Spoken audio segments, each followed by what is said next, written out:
నమస్తే అండి. సో మీకు అందరికీ తెలిసినట్టు జనవరి 1 నుంచి జనవరి 31 దాకా గవర్నమెంట్ ఆఫ్ ఇండియా తరపు నుంచి మరియు ఆంధ్రప్రదేశ్ ప్రభుత్వం తరపు నుంచి రోడ్ సేఫ్టీ మంత్ కింద అబ్జర్వ్ చేయడం జరుగుతుంది.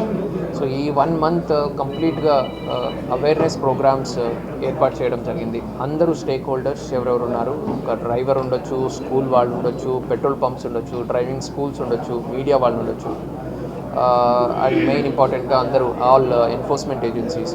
సో వీళ్ళందరూ కలిసి గత 25 రోజుల నుంచి అవేర్నెస్ ప్రోగ్రామ్స్ ఏర్పాటు చేయడం జరుగుతుంది.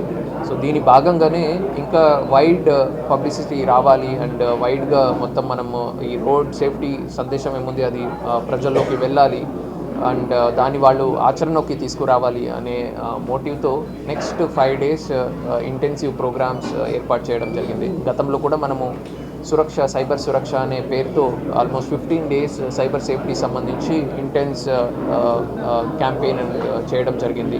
ప్రతి విలేజ్కి, ప్రతి మండల్ హెడ్ క్వార్టర్కి కూడా అప్పుడు రీచ్ అవుట్ అయ్యాము. సిమిలర్గా ఇప్పుడు కూడా మనము నెక్స్ట్ 5 days రోడ్ సేఫ్టీ సంబంధించి అవేర్నెస్ మీటింగ్స్ అండ్ తదుపరి తర్వాత మళ్ళీ మనం దానికి సంబంధించిన ఎన్ఫోర్స్మెంట్ కూడా చేయడం జరుగుతుంది.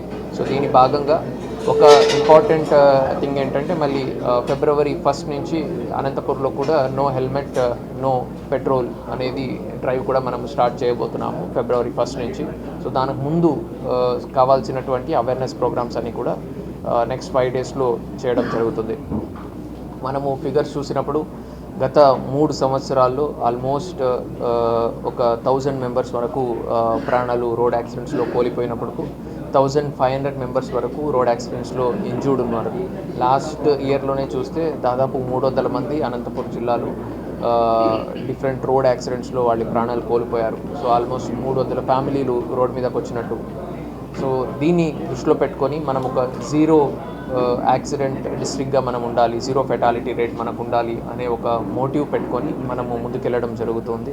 సో దీనికి అందరూ ఒక ఎన్ఫోర్స్మెంట్ ఏజెన్సీ రోడ్ మీద పట్టుకొని చలానా వేస్తారు అనే ఒక మైండ్ సెట్తో వాళ్ళ కోసం మేము హెల్మెట్ వేసుకోవాల్సిన అవసరం లేదు.